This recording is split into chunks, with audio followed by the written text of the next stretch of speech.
Hello and welcome to part 2 of my Merry Christmas Blu-ray update series. There was going to be 3 parts to this, there's still going to be 3 parts to this, but I was envisioning it as part 1, the Korean movies that I bought myself for Christmas, part 2, the presents that I got from family, Blu-ray wise for Christmas, and then part 3 would be the anime titles I bought during the 12 Days of Christmas sale on alltheanime.com, but those seem to be in limbo somewhere. They've had a warehouse distribution problem, and so I don't know when that's going to arrive.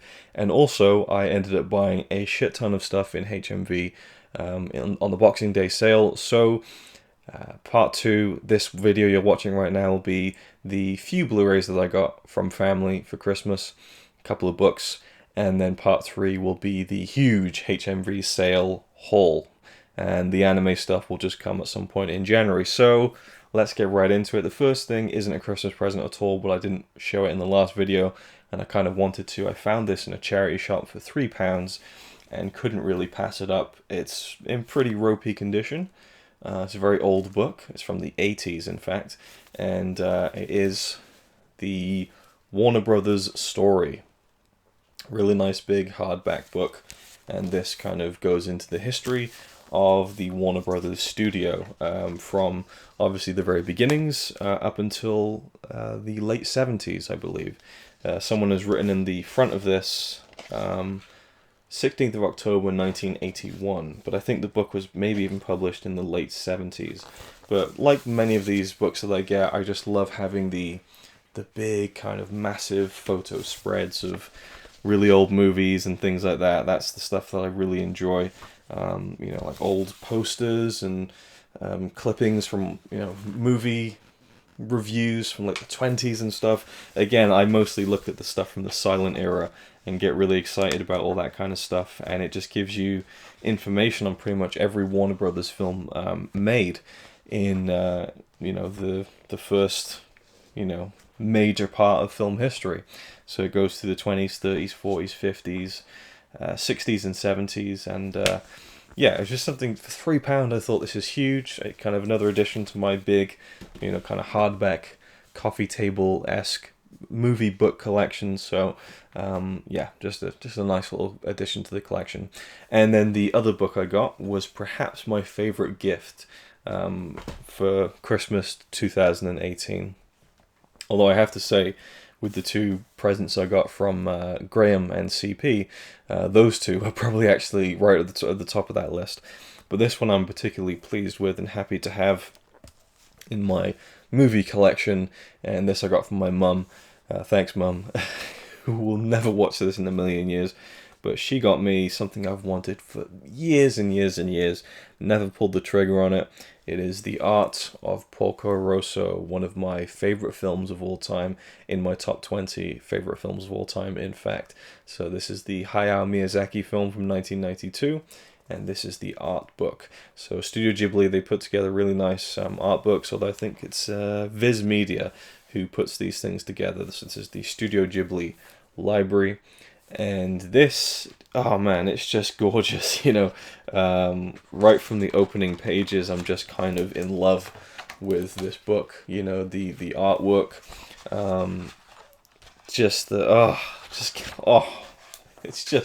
it's absolutely stunning. So what you get actually at the beginning is a piece of the original short story that was published in another magazine, which inspired the film. Not in its complete form, unfortunately. I wish it had the complete kind of original story. Then you have like the outline, the original concept outline written down, bits of storyboards and kind of concept art that Miyazaki came up with in his director's notes, ideas that didn't make it into the final film, lots of his drawings. Here's some stuff of the character Gina, who looks a lot different in the original storyboard ideas and iterations, different character designs, and then just notes on the characters, and lots of stills from the film.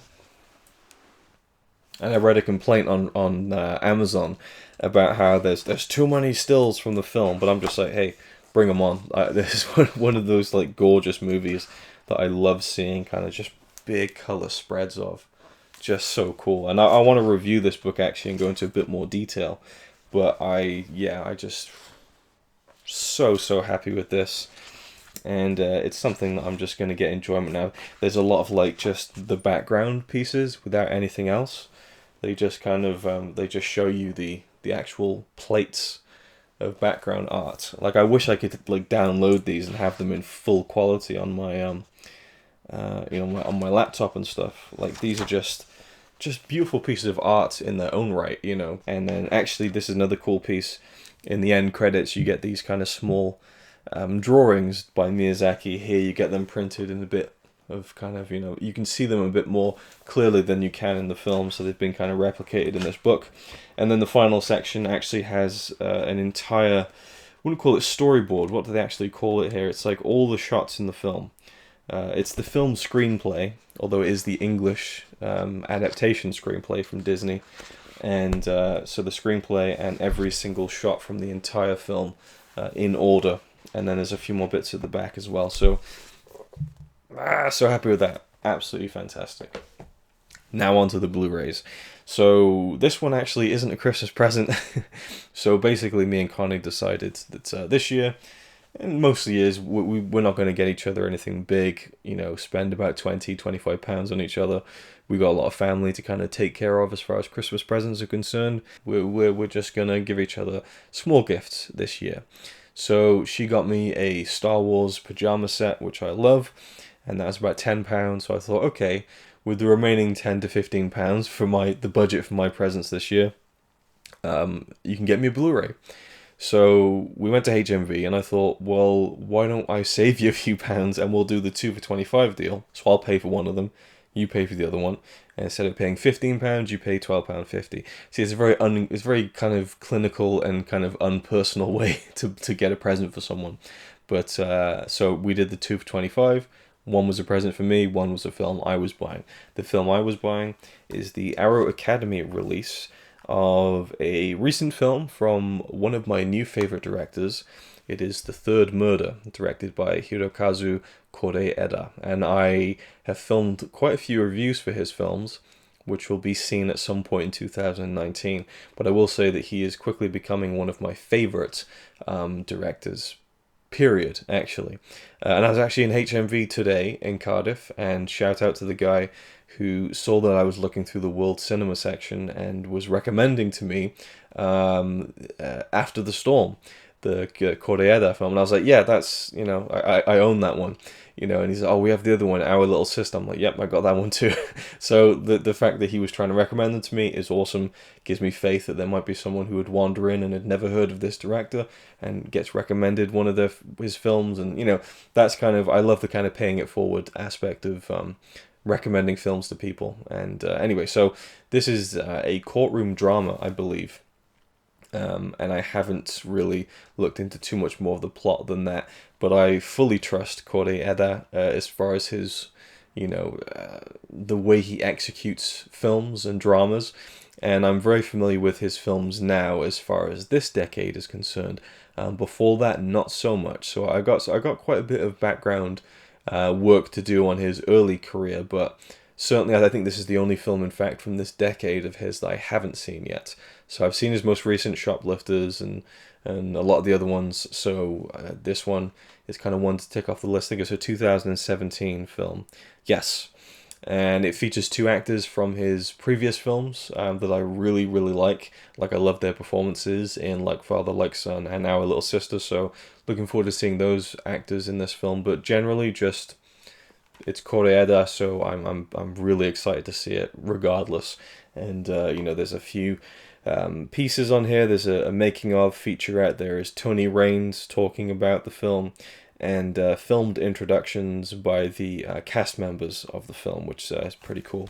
I think there's a small booklet which has some nice artwork on there, and yeah, I'm looking forward to checking this out, and you will definitely see me talking about this film next year. So, on to the actual 3 presents that I got. This one from Connie, as I said, is part of the 2 for 25, and this is one of my favourite films of 2018. Technically a 2017 release, it didn't come out in the UK until this year, 2018, and it is Lucky. Released by Eureka, this is the John Carroll Lynch film, starring Harry Dean Stanton in one of his last roles, and I can only assume this is his last leading role. He is the main character, he is Lucky, and it's, you can almost call this a western. It's set out in kind of like in Arizona, I think. I don't know if it'll say on the back actually. Yeah, an Arizona town.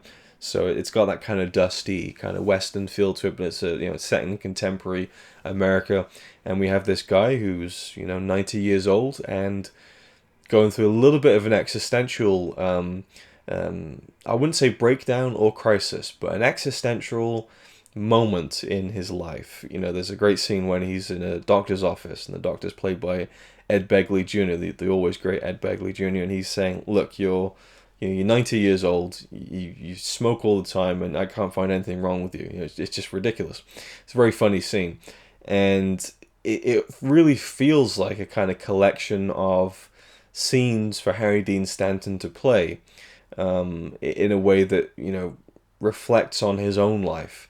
That there's just something about in the fact that he is a very, very old person. He was 91 when he passed away recently, so I think he was around 89, 90 when he made this. It said actually it was released in the US just days after his death at the age of 91. So obviously it is a character. He is acting. He is performing.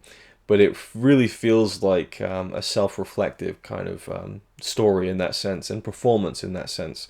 You have Tom Selleck coming in to do a scene with him, and it almost just feels like an Alien reunion in that respect, but also, it just feels like one of those kind of really personal projects that isn't just, I'm going to write about an old man, we'll get him to do it. I wouldn't be surprised to hear that this was written for him, with him in mind. I don't know that for sure yet, because I haven't really looked into it. And this has a couple of special features, interviews, one with the director and one with the writers and producers. It also has the feature-length 2012 documentary, Harry Dean Stanton, Partly Fiction, which I really want to see, have never seen. So that's a fantastic addition to the supplements by Eureka. I'm so glad they included that film. It's a really, really cool extra. I'm assuming anyway. I mean, I've heard good things about it, but just getting a whole other film as an extra feature, it feels like a real celebratory kind of swan song release for Harry Dean Stanton as far as a Blu-ray is concerned. But I loved the film. It's one of my favorites of the year. Probably won't quite crack my top 20, unfortunately, but there's just a lot of really memorable moments in it. There's this sequence with a Johnny Cash song that is just incredibly powerful. And I don't know, there's just something about the way this film deals with mortality, from the characters just talking about it, from Lucky talking about it, and just the meaning of life, it gets into that kind of territory. But in particular, there's a scene in this film that I loved so much that for every day for a week after I'd first seen this film, I went back and I watched it again and again and again. I had a screener release of this. And it was comforting, it was odd, it was funny, and really kind of touching and poignant at the same time. And it's the last kind of scene that David Lynch has in the film. David Lynch is in the movie as this kind of side character who has lost his pet turtle, President Roosevelt. And his final monologue is talking about his turtle. And I just loved it. There was just something it's like a little pocket of time that I just loved revisiting. And anyway, I highly recommend this film. It's really, really good. And I'm glad to own it. And I'm not sure if there's alternate artwork. No, but we got the booklet there as well. Really, really happy to have this and to check it out again. He is an atheist. That plays into it, as it says on the back of the Blu-ray here. And yeah, a journey of self-exploration is probably an accurate way to describe it.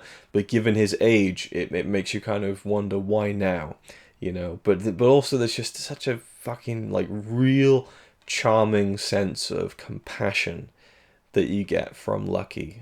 Even though there's also a side of him which feels very filled with anger at the same time. But it's kind of bubbling under the surface and maybe not quite as serious as you think. I love the the way it calls back to itself at certain points, and that there are things that make you wonder why is he saying that, and then later on it becomes a little bit more clear. Not entirely. You got to think about some of the things in the film.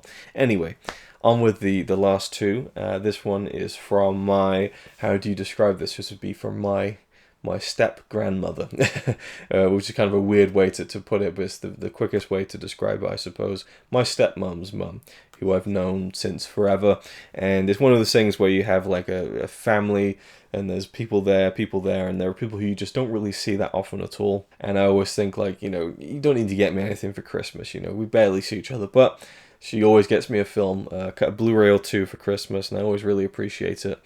And so she popped up on Facebook recently and said, what films are you after this year? So I found one that was a decent price and not too expensive or anything. And it's actually a Blu-ray that I used to own. I owned this many years ago, and I sold it before I got a chance to kind of finish watching all of it. I think it was for when I went to see David Gilmour in 2015 at the Royal Albert Hall. Connie got me the ticket for my birthday, but said, you're going to have to pay for your travel, because I wasn't working full-time at the time, living in Norway. And so I sold a lot of my Blu-rays to pay for the travel to go over there, and one of them was this. And it is the Millennium Trilogy. So this features the girl with the dragon tattoo, the girl who played with fire, and the girl who kicked the hornet's nest. And these are the extended television cuts of the three films, the Swedish films. And they follow the character of Lisbeth Salander, who is kind of a vigilante private investigator who gets wrapped up with a journalist from the Millennium magazine who's investigating the disappearance and apparent death of a girl many years ago. And I can't really recommend the story enough, and I really need to do a dedicated video on this, the girl with the dragon tattoo, because and long story short, I've talked about it before, I'll talk about it again in a bit more depth, but long story short, I got the American remake, the David Fincher film, on Blu-ray, and the book by Stieg Larsson as some prize, basically. Was it a prize? It was a redemption of gift codes or something. And I vowed to read the book first. So I read the book in work every day for about a month. Loved it. I thought it was a phenomenal mystery thriller. And then I watched the American film. Loved it. Thought it was a great adaptation. Then I watched the Swedish film, and it was good, but I didn't quite love Noomi Rapace as Lisbeth. I kind of thought Rooney Mara did a better job, and she's American. She just felt like she was more committed to it, and she just seemed to embody the role a bit more. So, yeah, then I never watched the second one or the third one, and I've only read the first two books. The second book is great. I need to finish reading the third one, or just go back to the beginning and probably properly dive into the third book, The Hornet's Nest, and then finally get back to these. So this is a really nice digipack set. Haven't reopened it yet. Has some cool special features. Yeah, I think that these being extended versions are going to help the story be fleshed out even more. But I think I need to give the Girl with the Dragon Tattoo, the Swedish version, a second chance. And also I need to see the second and third one. It's exciting for me that I'm going to get to see the full story in film form, because the David Fincher series got left by the wayside, which really sucks. And they've now rebooted it, and they've even someone has written another book, even though the author is dead. I don't agree with that. I'm not interested in that. I just don't get, like, you have such a great character in Lisbeth, and now you're going to just take her and put her in another story written by someone else just to kind of capitalize. I don't really agree with that. Not really a fan of it. And I heard that the new movie based on that book, I think, it was no good anyway, so I don't know. And finally, we have the present from my stepmom, who asked me what I wanted. Again, obviously, I'm going to ask for certain things. It's not like, oh, you surprised me with this Blu-ray set that I really wanted. It definitely was a request, and I was so happy that I got it, and was very appreciative, as I was for all of these presents. And, you know, for me, it's getting to that point in life now where giving the presents is becoming a lot more exciting, but it's still nice to kind of get some cool movies and almost feel like a kid again at the same time. And as far as what I got Connie for Christmas, just to kind of briefly sidestep, I completely went, why is my brain not giving me the term? I went against our rule of only spending like £20-25 on each other, and bought Connie something really big and surprised her, and she was really shocked and told me to fuck off about 7 times. So that was a pretty damn good reaction, and I'm quite pleased with myself. And that to me was the highlight of my Christmas, was getting to surprise her with something like that, because it was really last minute as well, and I knew she would have never expected it in a million years. So the last Blu-ray set is the Once Upon a Time in China Trilogy, starring Jet Li. So this is the Eureka release, and I'm loving their recent output of martial arts films. May it long continue, and hopefully they'll get their hands on a Chinese ghost story.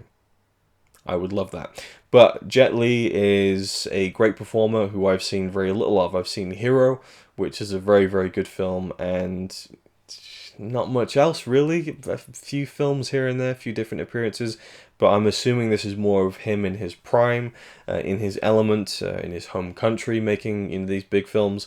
And I love the way that they're putting these martial arts box sets together. This one's loaded to the gills with special features, including Once Upon a Time in China and America, which is apparently a 4th and final chapter in the series. So I don't know why they didn't just call it like the Once Upon a Time in China quadrilogy. But I guess the main 3 films are the selling point, and the 4th one is kind of a bonus, which maybe it's one of those like spin-off movies that is nowhere near as good as the other 3. I don't know. But let's actually just open this up briefly and take a look inside. It's just, I feel like a martial arts binge and a martial arts education is steadily growing on my horizon, and is becoming a lot more visible than it ever has before, because of these new releases, the Jackie Chan box sets and the Bruce Lee box set I recently acquired as well. So let's just take out the 3 films here and take a look at the artwork. Very nice uniform style. So we got Once Upon a Time in China, and we have Once Upon a Time in China 2, and Once Upon a Time in China 3. And I believe these all have their own booklets. So let's just take a quick look and see. Yes, and I think they're all perhaps dual format, I think.